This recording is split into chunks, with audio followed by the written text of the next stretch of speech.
Hello everyone मु Shilpa welcome back to my channel. आशा कर आपण मैंने समस्ते बढ़िया थे। मुझे बहुत ही बढ़िया अच्छी आज आपण नहीं आसी ऑयली स्किन रे आपण मैंने केमी शीत दिन जत्न ने जमतीका ड्राए स्किन बहुत ड्राए हो जाए आमर शीत दिन सेमती ऑयली स्किन भी आमर बहुत ड्राए हुए आम शीत दिन एत एक्सेस हुए कि ड्राए हुए ताप भी स्किन केयर कराया पड़े। तो देखो ये मुझे मॉर्निंग स्किन केयर सका नहीं बेसन आउ टमाटर रस जो आप मैंने गाधे जी ये स्टेपटा को निहाती भाव में ऑयली स्किन माने करूँ बहुत ही बढ़िया स्टेपटा यहाँ मुझे आगुरी भी कही सबू स्किन हो ड्राए हो कॉम्बिनेशन हो ऑयली हो फेस वाश एत यूज करूँ ना जदि क्रीम हेरिका कि मेकअप होती फेस वाश यूज करूँ नचेत एमतीका होम रेमेडीज ट्राए करूँ मुँह बहुत ही भल किसी भी खराब प्रभाव पकेब ना ओल्टी ग्लो कर जितक देखिए आप ऑयली स्किन जिते भी ऑयल बाहर थो आमर बेसन द्वारा से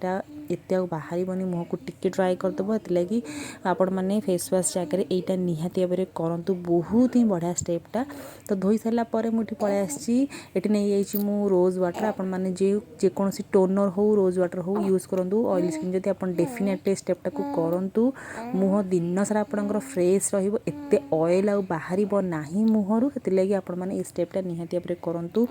टोनर किंबा रोज वाटर निहाती भाव में ट्राए करूँ भल भाव डैप डैप करके मुहर मिसई दिंतु सबू स्किन टोन वाला भी यहाँ करेंगे। तापर देखो ये मुझे किका glow daily face moisturizer oily skin मानक किका ग्लो आउ विटामिन सी नियासिनामाइड एगुड़ाक जो थी से मैंने यूज करूँ फेस वाश हो मॉइस्चराइजर हो देखो यार कंसिस्टेंसी बहुत ही मोटा अच्छी जब आप ऑयली स्किन ताले एमती मोटालिया मॉइस्चराइजर यूज करूँ बहुत ही भल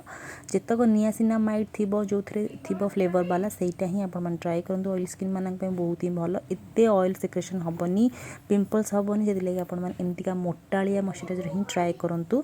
मॉइस्चराइजर तो निहाती डेफिनेटली आपण मैंने लगातु दिन को 2 ରୁ 3 थर भी लगातु किसी प्रॉब्लम ना किंतु मॉइस्चराइजर को केबे भी स्किप करेंगे ना सबू सीजन लगातु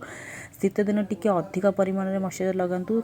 आपण मनकर ऑयली स्किन हेले भी शीत दिन टी ड्राए हम से मॉइस्चराइजर को निहाती भाव में लगातु। तब देखो ये मुझे एक्वालॉजिक नियासिनामाइड सनस्क्रीन शीत दिन भी निहाती भूलु ना जो सीजन हो आपण मैंने सनस्क्रीन को निहाती लगातु मुहर यहाँ आपण मान ऑल स्किन टाइप रो किंतु एथरे नियासिनामाइड जेहेतु अच्छी तो आपण मैंने डेफिनेटली ऑयली स्किन वाला को लगे पारे सनस्क्रीन को केबे भी स्किप करेंगे ना सबू सीजन लगे घरे रहिले भी लगे बाहर को गले भी लगे ताकि आप टैनिंग हेनी टैनिंग कले मुझे जानी आप मुँह कला देखा सनबर्न हो सनस्क्रीन टाक निहाती भाव में लगातु स्किप करेंगे ना। नेक्स्ट हो जाऊँगी फेस सीरम देखो ए विटामिन सी आउ ई अच्छी यहाँ ऑल स्किन टाइप रो बहुत ही भल